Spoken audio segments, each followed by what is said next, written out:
Hello, everyone, and welcome to the first episode of Netflix Roulette. I'm Captain Logan. And I'm Eric. On each episode of this show, Eric and I are going to discuss a movie that neither of us had watched prior to the review that we found on Netflix. And the first film was chosen by Eric. Eric, what bizarre film did you choose? I chose John Dies at the End, based on the novel by David Wong. So, which is really funny since that character's name is in the movie. Yes. So John Dies at the End just came out this year, I want to say, or was it last year? It came out in January. I was so bummed that it was a limited release and I didn't get to see it in theaters.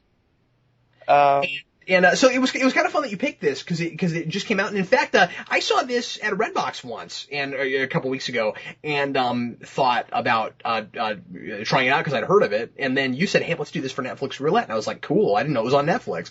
So I saved $1.40. Well, yeah. It was funny because I'd literally watched it like a day before we did Arrow, and then we talked about Netflix Roulette, and I'm like, and you were talking about watching. I was like, "Let's just do John Dies at the End." I just watched it. You haven't watched it. Let's do this. So let's go ahead and jump into it. I want to start. Yeah, you go ahead. I want to start at the end. Did you like it? I don't know. Okay. Because I knew picking this, it could go either way with you. I think if I had to just thumbs up or thumbs down this movie, it'd be a thumbs down. Really? Yeah, it would be a mediocre kind of thumbs down. It would be this movie wasn't for me, but I can totally understand why other people enjoy it. Okay. It's that kind of thing. This is most certainly not my kind of movie. Now there are things about it that are certainly my kind of thing. Anybody that's watched it is probably right now thinking, but Captain Logan, it's alternate dimensions and things. What's wrong with you? And it's silly nonsense. And I like silly nonsense. And there's puns. And there's what? And there's puns. No, there are puns, and that's fun. It's too college for me. I could see that. I am 22. Yeah, and I'm not even saying it's an age thing, because I don't think I would have liked this at 22 either. In fact, I don't think I would have liked this at all at 22. I feel like my sensibilities have changed over the years, and I've actually gotten a little bit better at watching things that are a little bit raunchy. But there are still a lot of gags in this where I just, kind of want to gag. Where I'm like, okay, that's for the college, for the, immature college crowd. So, I don't know. And I mean, I don't mean to be prudish about it. It's just not my kind of thing. As far as just the actual film and the story goes, there are a lot of really fascinating, intriguing ideas in this, Eric, but so much of the time, it loses me. And I have to work really hard to figure out Part of it is because it's such a phonetic pace. Yes.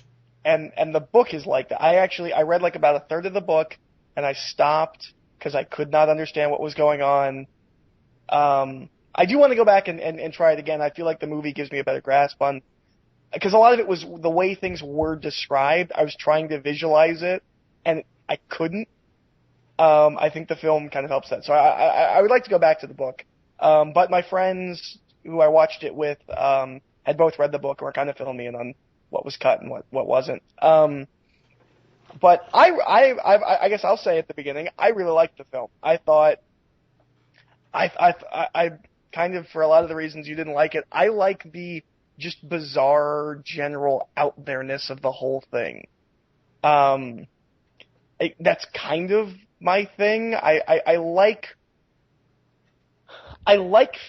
stories that are really out there and weird when it's supposed to be funny.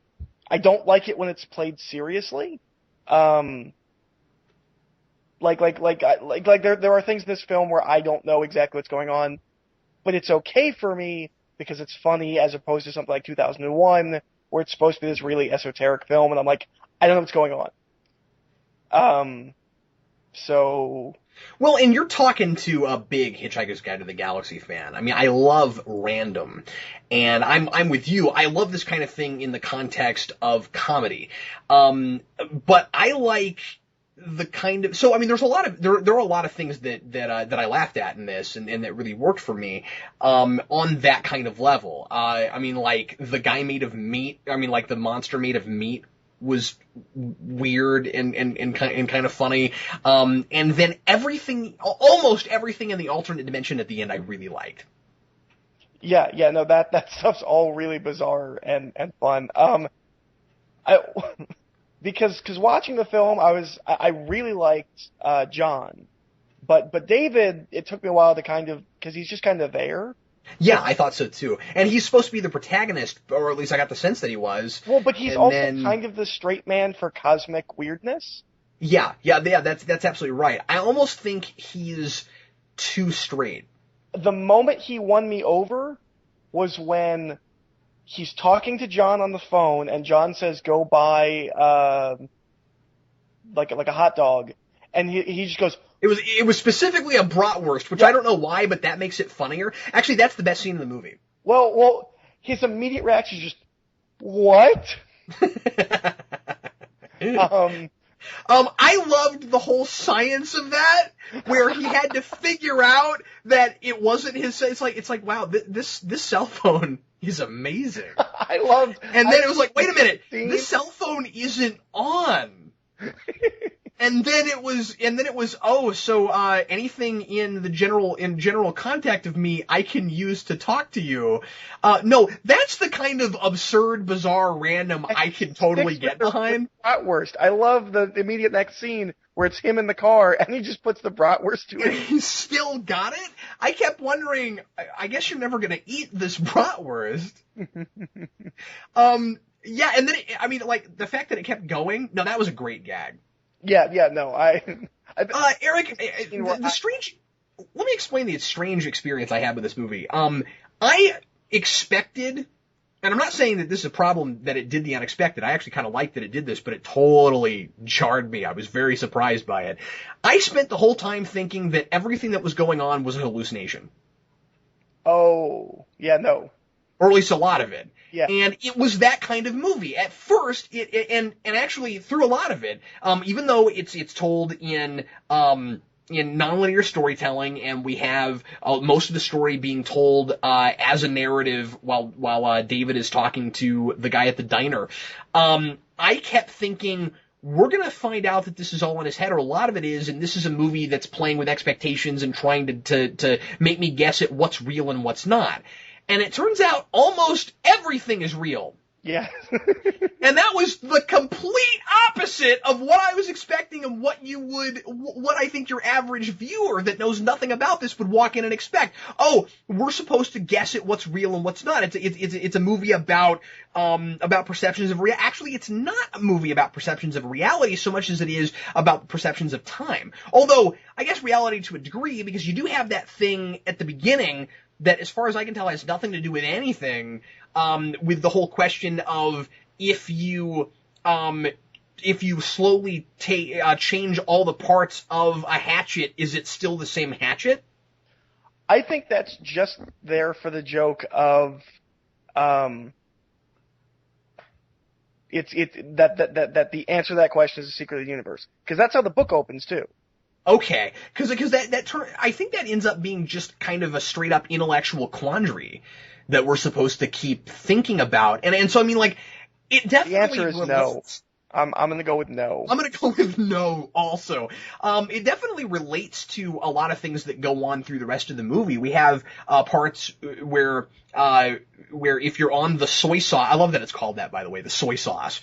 If you're on that, you might perceive a person as looking different than they think they actually look, because you can see what they really are. So yeah, it has things to do with what's going on. I almost think I would need to watch it 2 or 3 more times to really put together a good read on it. Okay.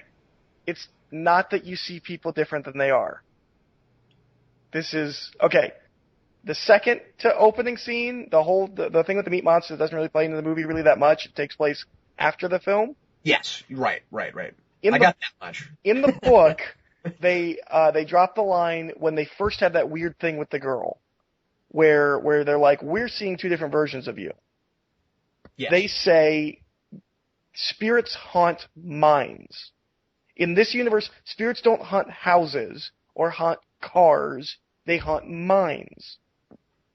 And your perception of what that person is going to be is what you see. So, in the beginning, John heard her voice on the phone, and he pictures her the way he thinks that she would look, whereas John explained to David that it's a girl, so David sees the girl that he thinks John would bring him to see. At the end of the film, he sees Paul Giamatti, who's not really there. He's a spirit haunting David's mind as what he thought he was based on his voice. Yes. Yes. That's... Well, I got that. I guess I just worded it wrong. I get that they're spirits. I'm just saying that people perceive them based on their own thoughts. Yeah. Which is a really interesting idea that I can't really say I've seen before. Not exactly like this. Certainly. No, and I thought that was a really interesting reveal at the end. I mean, I don't see how a person could possibly see it coming. No. Well, and it should be noted that Paul Giamatti is I think he's a producer on this film. He wanted this film made. He's a big part of getting this film made. Wow.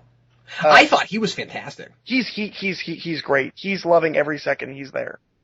Oh yeah, clearly. I actually saw an interview with him where he's like, yeah, obviously to make it into a movie we had to cut a bunch of stuff from the book. Every single, thing we cut, it's a tragedy that we had to cut it. But yeah, no, he was actively involved in getting this movie made, so. I think my frustration with this movie is that it made me think in really interesting, strange, abstract ways, and I want to take it seriously to a degree. I mean, I know it's a comedy, and I know it's really silly, but it also has a certain set of rules, and I was having a really difficult time putting those together and figuring out how things work in this universe. And it brought me to a certain place where I really wanted to understand it. And then I felt disappointed when I got to the end, and I felt like on a level it doesn't quite want to be understood. There's a point, I don't remember which point it was, but there's a point in the film where I was just like, what? And my friend just goes, to understand this movie as well as you can, you have to watch it as if you yourself are on soy sauce. You have to put yourself in like a weird manic mindset and just accept everything as it comes. And that's kind of, the movie throws a lot of things at you. I feel like I just feel like that's a little bit of a narrative cheat. It definitely is, because kind of the thing about the movie is it throws everything at you, and it doesn't wait for it to stick, it just throws something else. So you either have to immediately get it and laugh and move on to the next thing, or you're still stuck on that while they're still throwing other things at you. Yes. And that's what's awkward about it, because there are certainly plenty of places where I go, oh, that's why that was set up there. And there are a lot of payoffs to things. And it made more sense than I ever expected it to. That's why I was frustrated with the things that didn't. Eric, I'd like to ask you about the ending, because I feel like I am not quite grasping what this movie wants me to take from it at the end of the day. Are you talking about the ending with the alternate dimension? Yeah. Or the other alternate dimension? Yeah. What I don't understand is what about these two guys' journey gets them to a thing at the end where they go to another dimension and they're asked to help save it, and they leave and say no, and I feel like I'm supposed to laugh or something. Okay, here's the problem. But I just don't understand it. They cut the punchline. Really? The ending of the book, they go to that dimension, and they say, hold on, we just have to go get some stuff, and they're like, let's just play one more game. And because time moves differently,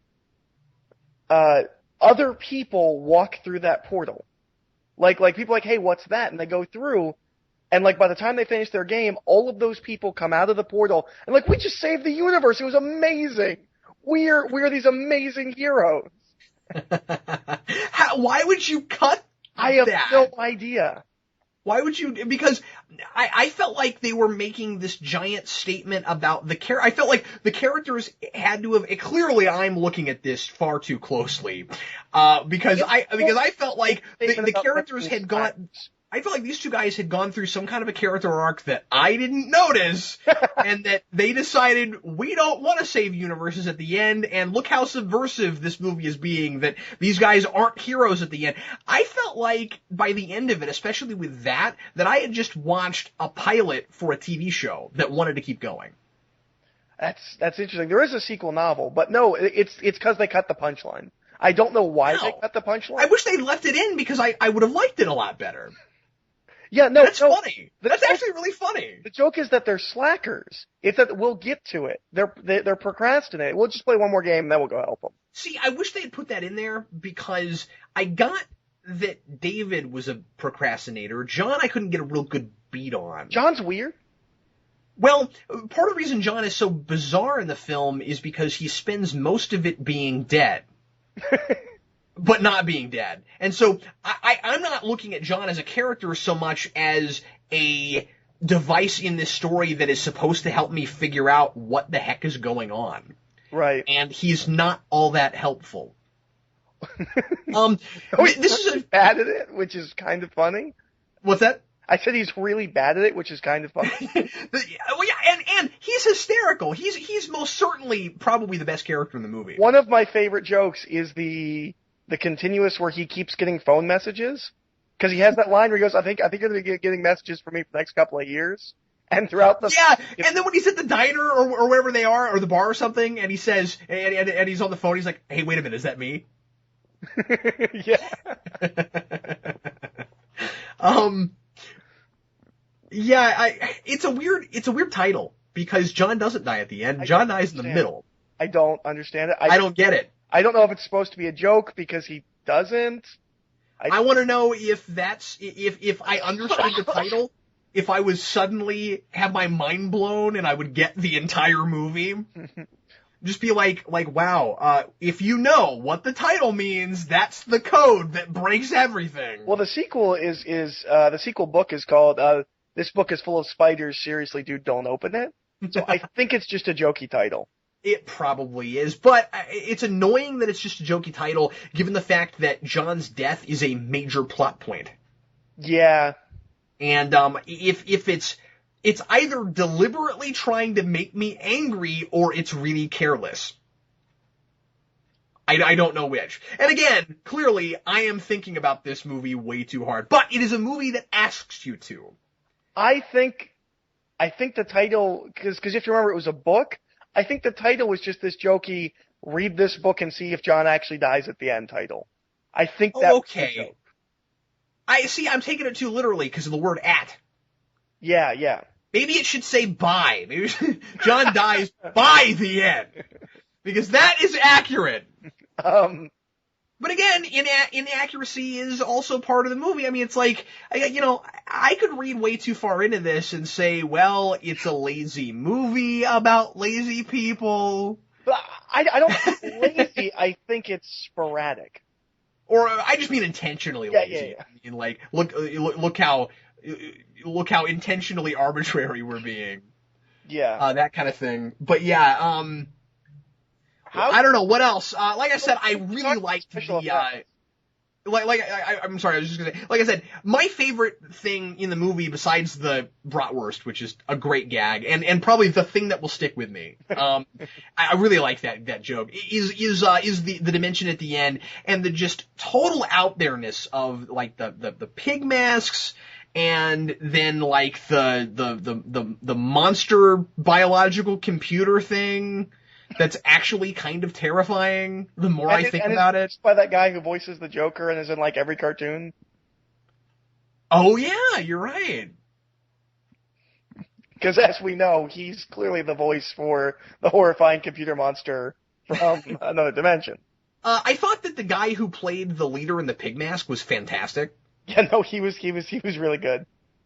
And I kind of like the whole idea, that was set up earlier than I realized it was until we got to the end, that, they're just, like, they're so pointless that it looked like they're gonna go save a universe, and they're really just there to camouflage the dog that will save everything. And at first I didn't trust it. At first, when the dog sacrifices itself, I was like, that's lame. Really? It's just like this is how, I didn't think John dies at the end could jump the shark, but here's how it did it. And then you find out that it was seeded and there's discussion about it, and the dog was on the soy sauce for most of the film. And I went, okay, it's ridiculous and it's awesome and I really like it. How did you feel when he saved the day with the car? With the car? When he drove the car through the wall? Oh, yeah. I just remembered that. Yeah, I was like, how did that dog do that? And then they never even discuss it. They just leave. Yeah, well, I think that's foreshadowing. It is. I think it's saying, look at this amazing dog that's on soy sauce. Boy, that stuff. By the way, I might have to say that there are things in this that genuinely creeped me out, which is impressive because of how little of a budget it has and how minimal it is. That some of the visual effects were at least realistic enough to bother me. The fact that the drug is alive. Oh, the bug thing? Yeah, that's creepy. Is kind of a thing. Yeah. And I don't mean that I'm criticizing it. I was supposed to feel creeped out by it, and I totally was. Yeah. Well, I think for the most part, the special effects are fantastic for the clear limited budget they have. There's one or two shots when he's actually holding something where you can kind of tell it's like matte painted in. I don't know how to. There's one specific scene where he like grabs like a slug thing, and you can tell that they like it's not the same frame. Yeah, I'm thinking of one of those too. But I mean, given it's weird because it's a very indie movie, but the director's been working since the 70s. This is the guy that made Beastmaster, and he made Phantasm and Bubba Hotep, which, by the way, if you've never seen Bubba Hotep, you need to see Bubba Hotep. I haven't. But this was clearly a director that knew what he was doing. It felt like a very competent film, given how ridiculous it is. Yeah, I competently made film. I would have been really interested to see how this would have performed had it gotten a full release. I think it would have made its money back. Yeah, I feel like most people don't even know this movie exists. I think the best chance we're gonna get is people finding it on Netflix. And we haven't talked about this yet. We should talk about the greatest exorcist on the planet, Clancy Brown. I love that he's in this. And I always assumed, because it's the only time I've ever seen him in live action, that his voice was like the Kurgan in Highlander. I thought he had a deep, raspy voice, and he was putting on a voice for Lex. And, Mr. Krabs is obviously another put-on voice. I didn't realize Lex Luthor is his normal voice. And for some reason, it felt so strange to hear him just talk like Lex. Well, it's exactly the same thing I had the first time I ever saw Keith David in live action. Who doesn't look anything like you think he does. No, he doesn't, but he was in The Cape, and I saw him there, and he just talks like Spawn. Yeah. He started talking, and I was like, that's your normal person voice. That's amazing. Well, what's so great? Oh, if only that voice must open doors. That guy probably has never had to fill out a job application in his life. He just walks in someplace and he just starts talking like Spawn. And people are either amazed or they're terrified and they give him work. Well, what's great about Clancy Brown in this is it's Lex's voice saying some of the most insane, ridiculous things ever. Yeah, I know, he's great. Well, and I love his weird introduction at the beginning where, it's not even really an introduction when they just hand the phone to the monster because he wants to talk to, Clancy Brown, and then the monster just disappears. I'm like, wow, he's really good. Wow, he's really good. Well, we did get an introduction to him by way of TV commercial. Oh, that's right. Before that, because, I'll never forget that either. Marconi. It's hilarious. Point about 2/3 of the way through this movie where I was like, did they hire Clancy Brown to not talk? Like I know he's a cool looking dude, but he hasn't had a single line yet. Yeah, and he's primarily a voice actor. Yeah, exactly. No, I thought he was great, and I think one of my disappointments was that the flashbacks really were the majority of the film, because we're being told the story by David in the diner through the whole film, and so we get an early scene where we know that later on those three team up, and they're like kind of almost superheroes together. At the beginning, the first thing that popped in my mind was, oh, so this is raunchy Ghostbusters. Okay. It's a little bit more out there than Ghostbusters. Yeah, but they're kind of, I mean, it's the same thing. They're paranormal investigators. They go stop bad paranormal things. Right.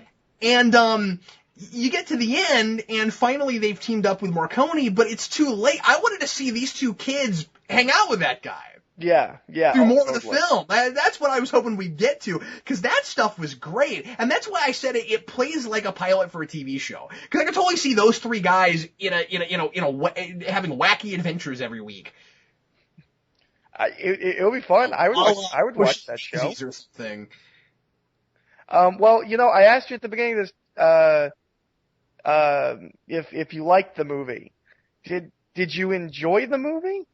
I enjoyed a lot of things about it. I was put off enough that I don't think I would watch it again. Right. But I'm just not sure. There were just certain gags. I don't even want to say what they were. Right. There's certain things that I have a hard time mentioning on the channel because I try to keep it really family friendly. But there's just a couple, not even a couple. There are several really raunchy kinds of things that I think the movie could have done without them. I also get why they're there. They're not for me. You know what I mean? So again, I feel like I'm always afraid of coming off as prudish with things like that. But it's not my thing. There's a place early on where David grabs for a doorknob and it turns into male genitalia. I didn't mean there's things like that where I was just like, oh, it's this kind of movie. Okay. It's interesting because so often I come on to your channel and do much tamer things. And I'm like, look, I'm not a prude, but it didn't fit here. Whereas this is a hard R, and I do like that comedy in this context. We're like we've obviously discussed before. You and I have a very different sense of humor. A lot of this is my sense of humor, and not so much yours, which is why I didn't know if you would like it or not, because I didn't know if all of that stuff would be too off-putting for you. Yeah, and I think it's a credit to the film that I can't decide if I disliked it or not. If that makes any sense. Because something else, I would have gotten 10 minutes in and gotten that stuff and said, I want to turn this off, but I have to watch it for a review. I didn't have that with this. I did want to finish it. You know, right. I mean, I was enjoying it enough to keep going with it. So I don't know. The more I'm talking about it, I'm liking it better talking about it. Right. Well, and again, I do almost want to go back and watch it a second time just to see if I'll understand it. And I feel like it's one of those movies that's teasing you like that. It's like, maybe it's not possible to understand it better than I do, but boy, it wants me to try again. You get to the end of the movie the second time, it says, please try again, not this time. Please try again. Well, Eric, I'm glad we tried this one. I am glad I watched it. Well, that's good. Do you want to tell everybody what we're doing next week? It's your pick. Yes. So for next week, we're going to be watching a film that I found, and again, remember, these are not movies neither of us has ever seen or know anything about. I found a movie on Netflix, a little sci-fi film from 1980 called The Final Countdown, starring Kirk Douglas and Martin Sheen, and it's apparently about a 1980s aircraft carrier that suddenly time travels back to the 40s, actually back to Pearl Harbor, even. And I'm interested to see what that's like. So that's what we're gonna do for next time. The Final Countdown. Next video you should not monetize, and just so you can open it with the Final Countdown music. The Final Countdown. No, we should just do it. We should just do that ourselves. Just open up going. I just went to Kirk Douglas real fast on Wikipedia. He was in 20,000 Leagues Under the Sea. Is this a sequel? Do I need to watch the first one? No, I'm pretty sure it's not a sequel. Oh, okay. Well, anyway, so the final countdown for next time. That should be interesting. And in the meantime, thanks everybody for listening. We sure appreciate it. I hope you enjoyed the first episode of this new thing we're doing in lieu of Arrow discussions over the summer. And we'll see you next time. I'm Captain Logan. And I'm Eric.